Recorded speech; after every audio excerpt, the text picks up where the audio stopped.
할렐루야. 오늘은 거룩한 주일입니다. 온 마음과 정성과 뜻을 모두어서 주님께 예배하고 주님이 주시는 은혜와 축복과 말씀으로 충만해지고 행복한 주일이 되시기를 주의 이름으로 축원합니다. 오늘 또 주신 말씀을 통해서 하나님의 음성을 듣는 은혜로운 시간이 되기를 축복합니다. 이 시간 하나님께서 우리에게 허락해 주신 말씀은 느헤미야 11장 1절에서 9절 말씀입니다. 백성의 지도자들은 예루살렘에 자리 잡았다. 나머지 백성은 주사위를 던져서 10분의 1은 거룩한 성 예루살렘에서 살게 하고 10분의 9는 저마다 자기의 성읍에서 살게 하였다. 스스로 예루살렘에서 살겠다고 자원하는 사람 모두에게는 백성이 복을 빌어주었다. 예루살렘에 자리를 잡은 지방 지도자들은 다음과 같다. 다른 이스라엘 사람들 곧 제사장과 레위 사람과 성전 막 일꾼과 솔로몬을 섬기던 종의 자손은 각자가 물려받은 땅인 유다 여러 성읍에서 살고 유다와 베냐민 자손 가운데에서 일부가 예루살렘에서 살았다. 유다 자손으로는 아다야가 있다. 그의 아버지는 우시야요, 그 윗대는 스가랴요, 그 윗대는 아마랴요, 그 윗대는 스바랴요, 그 윗대는 마할랄렐이요, 그 윗대는 베레스이다. 그 다음으로는 마아세야가 있다. 그의 아버지는 바룩이요, 그 윗대는 골호세요, 그 윗대는 하사야요, 그 윗대는 아다야요, 그 윗대는 요야립이요, 그 윗대는 스가랴요, 그 윗대는 실로 사람의 아들이다. 예루살렘에 자리 잡은 베레스의 자손은 모두 468명이고 그들은 모두 용사였다. 베냐민 자손으로는 살루가 있다. 그의 아버지는 무술람이요, 그 윗대는 요엣이요, 그 윗대는 부다야요, 그 윗대는 골라야요, 그 윗대는 마세야요, 그 윗대는 이디엘이요, 그 윗대는 여사야이다. 그를 따르는 자는 갑배와 살레를 비롯하여 928명이다.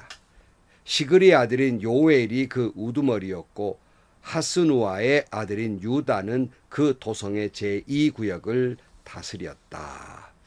아멘.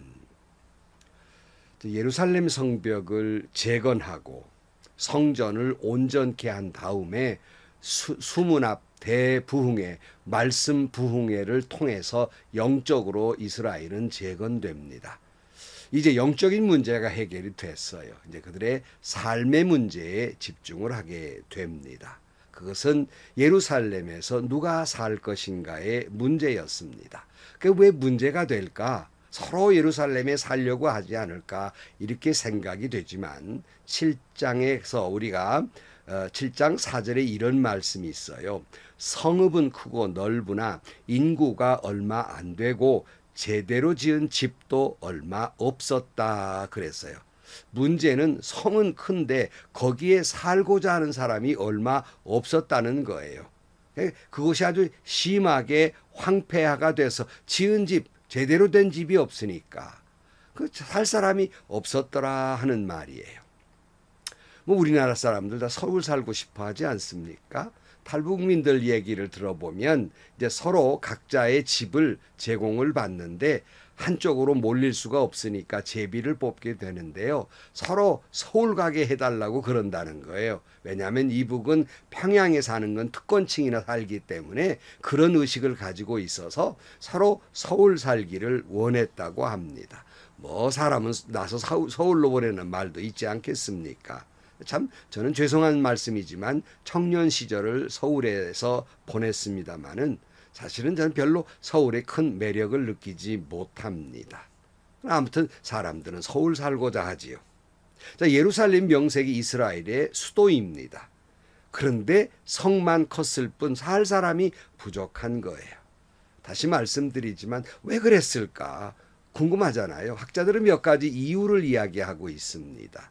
그 첫째로 조금 전에 우리가 말씀을 나눈 대로 이 예루살렘이 어느 도시보다는 완전히 황폐화가 다 무너뜨려 버려가지고 황폐화가 심했고 살 집조차 다 허물어 버렸기 때문에 살 집조차 제대로 없었던 문제였습니다. 그러니까 다시 성벽은 재건했지만 이제 안에 있는 것들 다 다시 정비해야 되고 집도 새로 지어야 돼. 여러 가지 어려운 문제가 많았어요.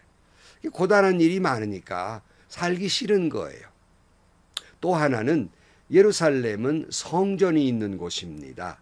신앙적으로 생각해 보면 성전이 가깝다고 하는 건 얼마나 좋은 일이겠습니까?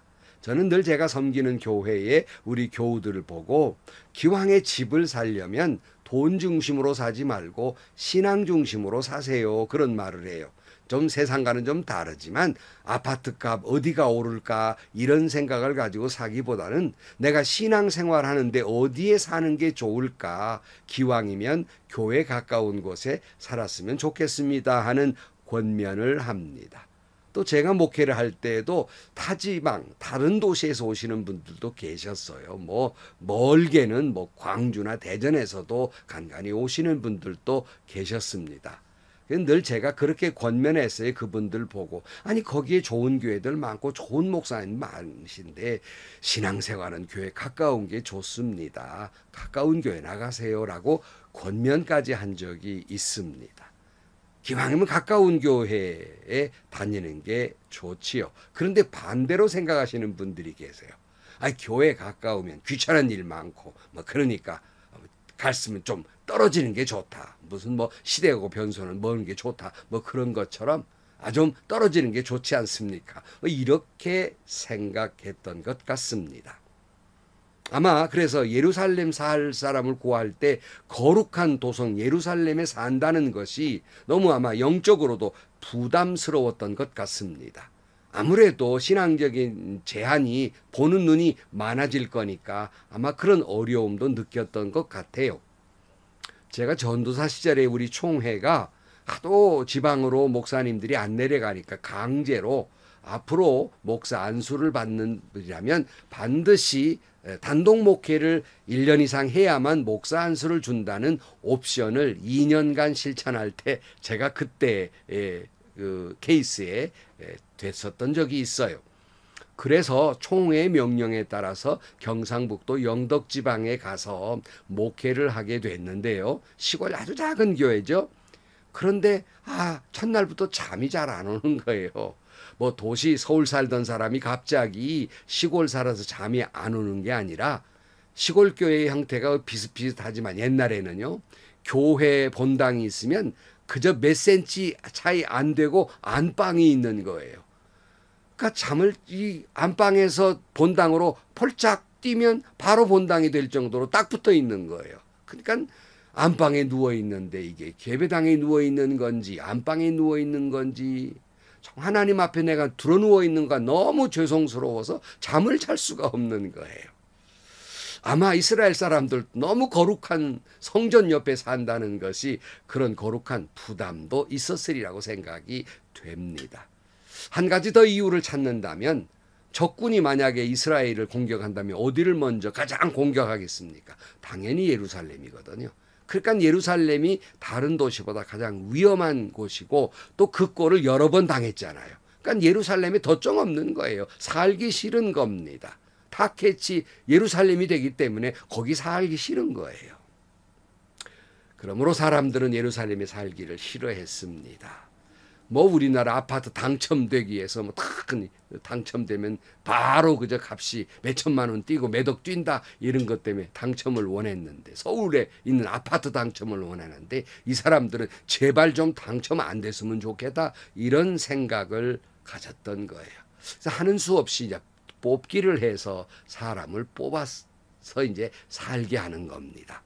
오늘 1절 말씀에 보면 백성의 지도자들은 예루살렘에 자리 잡았다.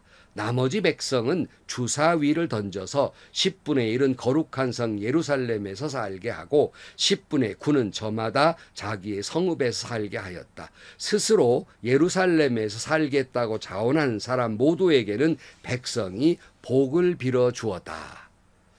중요한 것은 지도자들은 그렇게 남들 살기 싫어하는 곳에 지도자들은 오히려 거기에 살기를 시작해요. 책임을 지는 거죠. 그리고 나머지 10분의 1은 뽑아가지고 이제 10분의 9는 각기 자기 지방에 살도록 하고 그 지방의 10분의 1은 예루살렘에 살도록 하게 한 겁니다. 근데 그 중에는 또 자원하여 살겠다고 하는 사람들이 있었다. 자원하는 사람들이 있었어요. 다 싫어하는데 나라도 가서 살겠습니다. 이러고 자원하는 사람이 있었습니다. 참 요즘 사람들이 너무 영리해서 자기에게 조그만 이익이 되는 거라면 눈에 불을 켜고 달겨들지만 자기에게 조금만 손해가 되는 거라면 어느새 연기처럼 그 자리에서 사라져버려요. 괜히 있다가 손해볼 일 있냐 뭐 이런 것이죠. 어떤 의미나 가치를 찾지 않고 돈 중심으로 모든 생각이 돌아가는 걸 볼 때 참 마음 아픈데요. 그것이 교회 안에서조차 그래요. 교회 안에서조차 남들이 알아주는 두각을 나타내는 자리, 대접을 받는 자리는 다 서로 하려고 하지만 알아주지 않는 자리 서로 하지 아니하려고 합니다. 직분도 하려는 사람과 하지 아니하라는 사람들이 있는데 나 같은 게 어떻게 직분자가 되느냐는 겸손함도 있겠지만 막 하려고 하시는 분들은 또 다른 생각이 있는 것 같아요. 희생의 생각도 있겠지만 많은 분들은 또 어떤 분들은 그 자리가 직분이라는 자리가 십자가에서 죽는 자리라고 생각하지 아니하고 대접받는 자리로 생각하는 거예요. 남들이 알아주고 권리와 권한이 생긴다고 생각을 해서 서로 하려 드는 그런 분들도 간혹 있단 말씀이죠. 그래서 저는 이런 표현도 들어본 적이 있어요.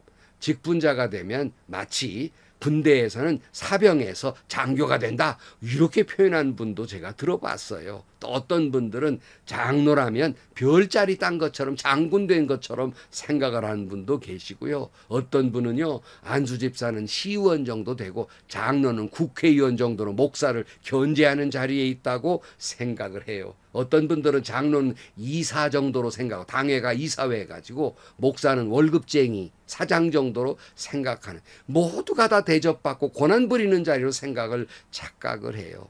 대다수는 안 그러지만 몇몇 분들은 그런 생각을 해서 교회를 어지럽힌다는 말씀입니다. 희생하는 자리는 하지 아니하려고 하고 대접받는 자리는 하려 하고 권한과 권리를 주장하고 힘을 쓰려는 그런 성향이 있단 말씀이에요.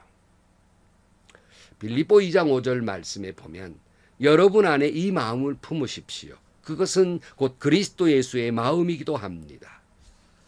그는 하나님의 모습을 지니셨으나 하나님과 동등함을 당연하게 생각하지 않으시고 오히려 자기를 비워서 종의 모습을 취하시고 사람과 같이 되셨습니다. 그는 사람의 모양으로 나타나셔서 자기를 낮추시고 죽기까지 순종하셨으니 곧 십자가에 죽기까지 하셨습니다. 그러므로 하나님께서는 그를 지극히 높이시고 모든 이름 위에 뛰어난 이름을 그에게 주셨습니다. 그리하여 하늘과 땅 위에 땅 아래에 있는 모든 것들이 예수님의 이름 앞에 무릎을 꿇고 모두가 예수 그리스도는 주님이시라 고백하여 하나님 아버지께 영광을 돌리게 하셨습니다. 사랑하는 성도 여러분, 이 마음을 품으라. 예수님의 마음을 품게 되기를 축복합니다. 자기를 낮추고 죽기까지 순종하면서 하나님이 죽으라고 하신 자기 십자가를 지고 죽기까지 자원하여 희생하고 헌신해야 하겠습니다. 그리하면 하나님이 높여주실 것입니다. 고린도 교회는 그 많은 시련과 고통 가운데에서도 자원하는 마음으로 그리스도의 사랑을 실천했어요. 자기를 먼저 주님께 드리기를 먼저 한 사람들이었습니다. 고린도후서 8장 1절 말씀에 형제 자매 여러분, 우리는 하나님께서 마케도니아 여러 교회에 베풀어 주신 은혜를 여러분에게 알리려고 합니다. 그들은 큰 환난의 시련을 겪으면서도 기쁨이 넘치고 극심한 가난에 쪼들리면서도 넉넉한 마음으로 남에게 베풀었습니다. 내가 증언합니다. 그들은 힘이 닿는 대로 구제하였을 뿐만 아니라 오히려 힘에 지나도록 자원해서 하였습니다. 그들은 성도들을 구제하는 특권에 동참하게 해달라고 우리에게 간절히 청하였습니다. 그들은 우리가 기대 이상으로 하나님의 뜻을 따라 먼저 자신들을 주님께 바치려고 우리에게 바쳤습니다. 이와 같은 성도들이 우리 한국교회에 여러분이 섬기는 교회에 이런 고린도 교회 성도들과 같은 자원한 마음이 있기를 축복합니다. 이스라엘 백성들은 얼마나 자원해서 예물을 많이 가지고 왔던지 고만 가져오라고 말릴 지경이었다고 출애굽기 36장 3절 이하에 말씀하고 있습니다. 그들은 이스라엘 자손이 성소에 제사에 필요한 것을 만드는 데 쓰라고 가져온 모든 예물을 모세에게서 받았다. 그런 다음에도 사람들은 아침마다 계속 자원하여 예물을 가져왔다. 그래서 성소에서 이 일을 하는 기술 있는 모든 사람이 하던 일을 멈추고 모세에게 와서 이르기를 백성들이 주님께서 명하신 일을 하는데 쓰고 또 남을 만큼 많은 것을 가져오고 있습니다 하였다. 그래서 모세는 진중에 명령을 내려서 남자든 여자든 성소에서 쓸 물품은 더는 헌납하지 말라고 알리니 백성들이 더 이상 바치지 않았다. 그러나 물품은 그 모든 일을 하기에 넉넉할 뿐만 아니라 오히려 남을 만큼 하였다. 얼마나 가져왔는지 일하는 사람이 일을 못할 정도로 가지고 오고 쓸도 남을 만큼 가져오니까 그만 가져오라고 할 만큼이었어요. 한국교회와 여러분이 섬기는 교회가 이렇게 되기를 축복합니다. 그래서 시편 기자는 이렇게 기도하고 있습니다. 주께서 베푸시는 구원의 기쁨을 내게 회복시켜 주시고 내가 지탱할 수 있도록 내게 자원하는 마음을 주옵소서. 성도 여러분, 이 마음을 품으라. 주님의 마음을 품고 하나님이 여러분 마음속에 자원하는 마음을 주시기를 주의 이름으로 축복합니다. 기도하겠습니다. 하나님 아버지, 우리의 영에도 자원한 마음을 주사 예수님처럼 십자가에 죽기까지 순종하고 또한 예수님처럼 내 모든 것을 주님께 드리는 자원하여 드리는 저희들이 되게 하여 주옵소서. 이 예수님의 마음이 한국 교회에 그리고 섬기는 교회에 회복되게 하여 주옵소서. 예수님의 이름으로 기도하옵나이다. 아멘. 참 죄송한 이야기입니다만 지난 시간에 말씀드렸죠. 제가 교회를 짓는데 우리 교인들에게 헌금하라 소리 안 했거든요. 다 차원에서 헌금을 해주셔서 수십억 건물을 짓고 또 거기서 또 빚도 하나도 없는 교회가 됐으니 얼마나 감사한지 모릅니다. 우리 성도들에게 다시 한번 감사의 말씀을 드려요. 바라기는 이 자원하는 마음이 교회를 교회되게 하는 거예요. 대접받으려는 마음이 아니라 자원하여 십자가를 짓는 마음, 여러분 섬기는 모든 교회가 그렇게 되고 천국 같은 교회 되기를 축복합니다. 쓰고도 남을 만큼 축복이 되기를 축원합니다. 행복하시고요. 좋은 일이 가득한 하루가 되시기를 주님의 이름으로 간절히 축원합니다.